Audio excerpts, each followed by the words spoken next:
حضرات، آج ذوالحجہ کی 25 تاریخ ہے اور ہمارے ہاں کچھ تاریخوں کا جو اختلاف ہے اس کی روح سے ہو سکتا ہے کہ 26 ہو۔ آج سے 1384 برس قبل تقریباً آج کے دن حضرت عمر فاروق رضی اللہ تعالی عنہ پر قاتلانہ حملہ ہوا تھا، اس لیے کہ بعض روایات میں 26 ذی الحجہ کا تعین ہوا ہے اور بعض میں الفاظ یہ آئے ہیں کہ ذوالحجہ کے 4 دن باقی تھے جس دن کے حضرت عمر رضی اللہ تعالی عنہ پر یہ قاتلانہ حملہ ہوا۔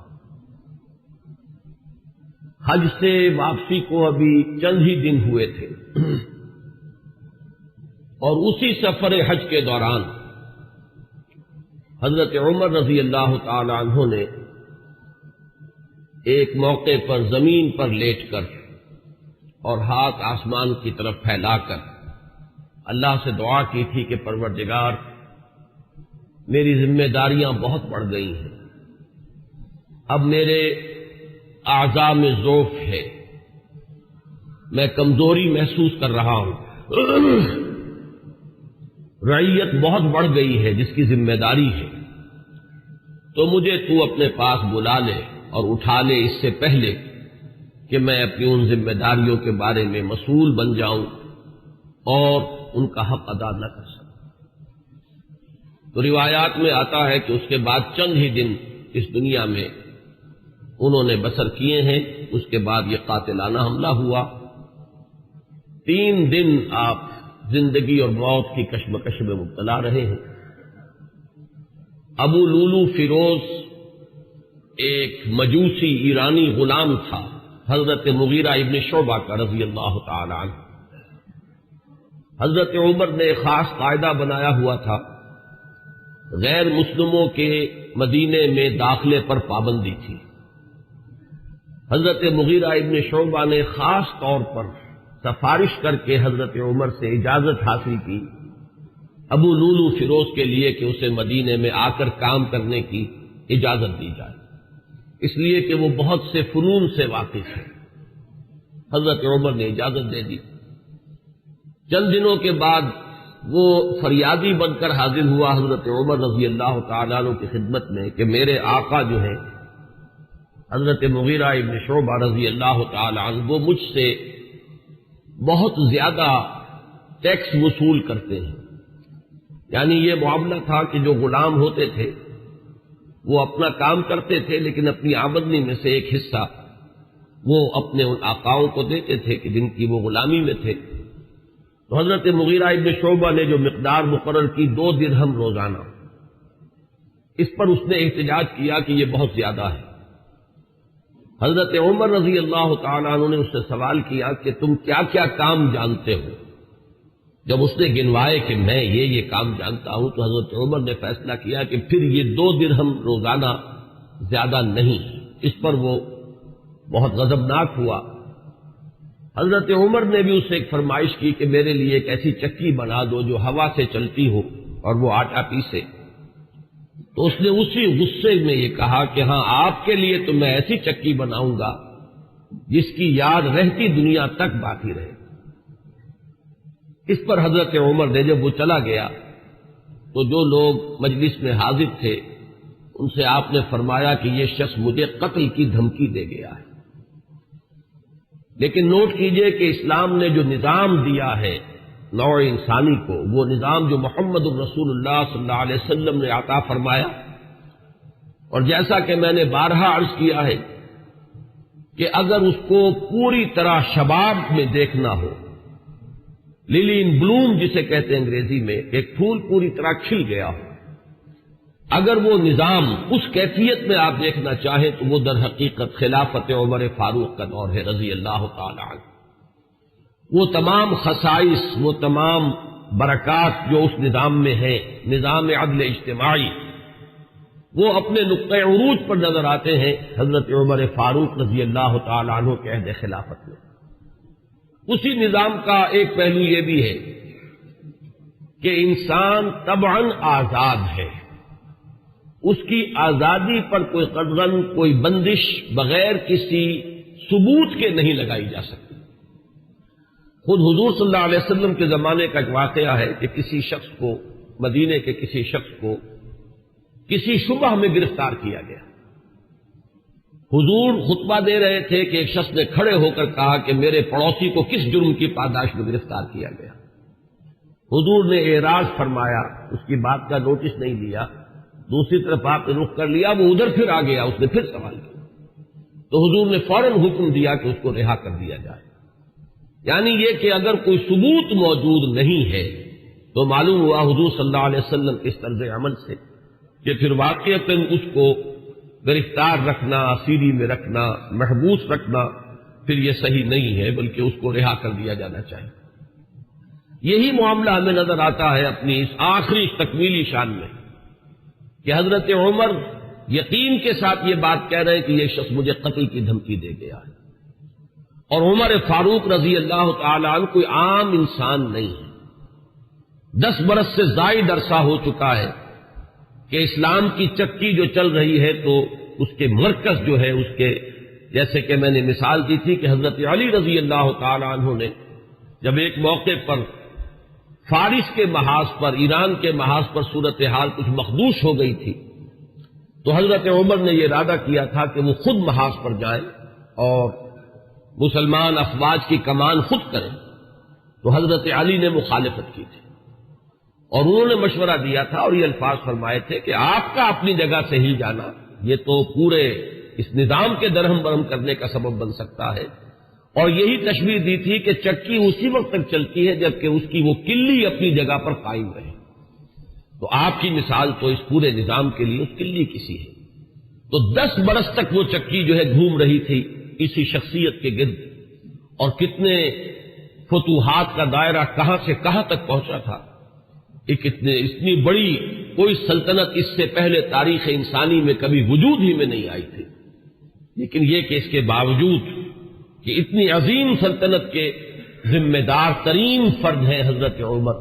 میں حاکم کا لفظ استعمال نہیں کرنا چاہتا اس لیے کہ یہ لفظ بھی ہمارے اس نظام عدل اجتماعی کے ساتھ مناسبت نہیں رکھتا، نہ وہ حاکم تھے نہ حکمران تھے، وہ تو سید القوم خادمہم کی کامل مثال جو ہو سکتی ہے وہ حضرت عمر فاروق ہے رضی اللہ تعالی عنہ۔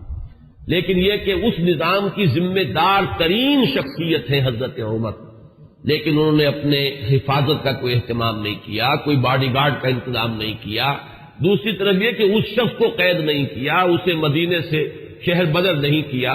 بلکہ یہ کہ چونکہ یقین ہے اس بات پر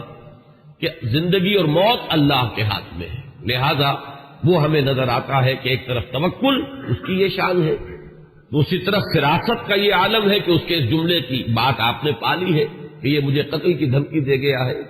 تیسری طرف اسلامی نظام میں لوگوں کی آزادی کا جو عالم ہے وہ نمایاں ہو رہا ہے، ایک ایسے شخص کو جس کے بارے میں شک ہے اس کو گرفتار نہیں کیا جا رہا، اس کے خلاف کوئی تعذیبی کارروائی نہیں ہو رہی۔ بہرحال اس شخص نے چند ہی دن کے بعد فجر کی نماز جب حضرت عمر فاروق ادا کرنے کے لیے آگے بڑھے ہیں اور آپ نے نیت باندھی، یہ شخص پہلی صف میں موجود تھا اور اس کا خنجر جو ہے 2 دھاری خنجر، دونوں طرف اس کے جو ہے وہ دھار تھی، اس کو اس نے حضرت عمر رضی اللہ تعالی عنہ پر جو وار کیے تو 6 وار حضرت عمر پر اس نے پے بپے کیے، حضرت عمر گر گئے رضی اللہ تعالی عنہ۔ حضرت عبد الرحمن ابن عوف نے مختصر ترین صورتوں کے ساتھ پھر وہ نماز فجر ادا کروائی۔ نماز کا یہ عالم ہے کہ یہ نہیں ہوا کہ وہ درہم برہم ہو گیا ہو نظام، لیکن یہ کہ چونکہ جیسے کہ میں ابھی یہ لفظ استعمال کر رہا تھا کہ اس وقت جو وہ نظام مملکت تھا یا نظام حکومت تھا اس میں مرکزی حیثیت حضرت عمر فاروق کی تھی رضی اللہ تعالی عنہ، اسی طرح اسلام کے نظام میں یہ اقامت صلاۃ ہے کہ اس کی وہی اہمیت ہے کہ اگرچہ حضرت عمر فاروق زخمی ہو گئے، گر گئے، لیکن جماعت کا نظام تو درہم برہم نہیں ہوا ہے، نماز ادا کی گئی ہے 2 رکعتیں جو ہے مختصر ترین قرات کے ساتھ۔ پھر لوگوں نے اس کو پکڑنے کی کوشش کی ہے تو اس نے مزید وار کر کے 13 افراد کو اور زخمی کیا۔ ایک شخص جب اس طریقے سے بکھرا ہوا ہو اور دوسرے لوگ تیار نہ ہو تو صورتحال سمجھ میں آتی ہے۔ ان میں سے 6 حضرات جو ہیں وہ شہید ہو گئے۔ معاملہ صرف حضرت عمر کا نہیں، پکڑنے کی جب کوششیں ہر طرح سے ناکام ہو گئی تو کسی عراقی شخص کے بارے میں آتا ہے کہ اس نے کوئی کپڑا کمبل وغیرہ اس کے اوپر ڈالا ہے، تب وہ قابو میں آیا ہے، لیکن پھر اس نے فوراً خودکشی کر لی۔ حضرت عمر رضی اللہ تعالیٰ عنہ نے سوال کیا، جیسے ہی آپ اس قابل ہوئے کہ سوال کر سکیں کہ میرا قاتل کون ہے۔ جب بتایا گیا کہ وہی ابو لولو فیروز ہے تو آپ نے اللہ کا شکر ادا کیا کہ اللہ کا شکر ہے کہ میرا قاتل کوئی مسلمان نہیں ہے، یعنی جو بات کے 12-13 برس بعد ہونے والی تھی۔ حضرت عثمان رضی اللہ تعالیٰ عنہ کے قاتلین وہ جو بھی آپ انہیں کہیں نام نہاد مسلمان تھے، کلمہ گو تھے، وہ محمد الرسول اللہ صلی اللہ علیہ وسلم کا کلمہ پڑھنے والے تھے، کلمہ شہادت کو انہوں نے اپنے لیے ڈھال بنایا۔ اس سے جو فتنہ شروع ہوا ہے جس کو میں اس سے پہلے بیان کر چکا ہوں کہ الفتنۃ الکبریٰ، سب سے بڑا فتنہ جو ہے وہ حضرت عثمان رضی اللہ تعالیٰ عنہ کی شہادت سے شروع ہوا ہے۔ اس سے پہلے یہ معاملہ اگرچہ حادثۃ الکبریٰ تو اسے آپ کہہ سکتے ہیں، بہت بڑا حادثہ ہے، لیکن یہ ہے کہ اس سے کسی فتنے کا آغاز نہیں ہوا، بلکہ یہ کہ اس کے بعد بھی وہ چکی اسی طرح چلتی رہی۔ کم و بیش 10 برس ہے حضرت عثمان رضی اللہ تعالیٰ عنہ کے عہد خلافت کے کہ وہ بھی اسی شان کے حامل ہے، وہی یکجہتی ہے، وہی امن و امان ہے، اسی طرح فتوحات کا سلسلہ جاری ہے۔ انقلاب محمدی علی صاحب الصلاۃ والسلام کا سیلاب جو ہے وہ بڑھ رہا ہے اسی شان سے، جو میں نے بارہا آپ کو سنایا ہے اقبال کا یہ مصرع کہ تھمتا نہ تھا کسی سے سیل رواں ہمارا، تو کم و بیش 10 برس اس کے بعد یہ کیفیت جاری رہی ہے، تو اس سے کسی بڑے فتنے کا آغاز نہیں ہوا۔ حضرت عمر رضی اللہ تعالیٰ عنہ پر یہ قاتلانہ حملہ ہوا ہے 26 یا یہ کہ 25، 26، 27 ان میں سے کوئی تاریخ ہوگی، 4 دن بقایا تھے۔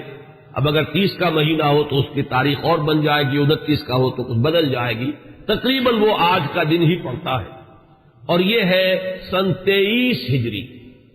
انتقال ہوا ہے تو پھر تدفین جو ہوئی، حضرت صہیب رومی رضی اللہ تعالی عنہ کے بارے میں وصیت تھی کہ وہ میری نماز جنازہ ادا کریں، اس کی امامت کریں، تو یکم محرم الحرام سن 24 ہجری کو تدفین ہوئی ہے۔ تدفین کا یہ واقعہ بھی بڑا اہم ہے، اور آپ سب حضرات کے علم میں ہوگا کہ حضرت عمر نے اپنے صاحبزادے عبداللہ ابن عمر رضی اللہ تعالی عنہما کو بھیجا حضرت عائشہ کی خدمت میں کہ میری بڑی خواہش ہے کہ آپ کے حجرے میں میں دفن ہو جاؤں جہاں محمد الرسول اللہ صلی اللہ علیہ وسلم اور حضرت ابوبکر صدیق رضی اللہ تعالی عنہ مدفون تھے۔ حضرت عائشہ نے فرمایا، اور اس سے جو مقام ان کی نگاہ میں تھا حضرت عمر کا وہ بھی ظاہر ہوتا ہے کہ کس طرح انہوں نے اثار کیا ہے، کس قدر ان کے لیے یہ مرحلہ کٹھن ہوگا فیصلے کا کہ اس حجرے میں صرف ایک قبر کی جگہ اور تھی۔ حضرت عائشہ نے فرمایا ام المومنین رضی اللہ تعالی عنہا کہ یہ جگہ میں نے اپنے لیے مخصوص کی ہوئی تھی، میں چاہتی تھی کہ میں خود یہاں دفن ہوں، اور اس میں کوئی حرج نہیں تھا، اس لیے کہ حضور دفن تھے وہاں، وہ آپ کے شوہر تھے، حضرت ابوبکر دفن تھے، وہ ان کے والد تھے، لیکن میں عمر کو اپنی ذات پر ترجیح دیتی ہوں، لہذا میں اجازت دیتی ہوں کہ حضرت عمر کو وہاں دفن کر دیا جائے۔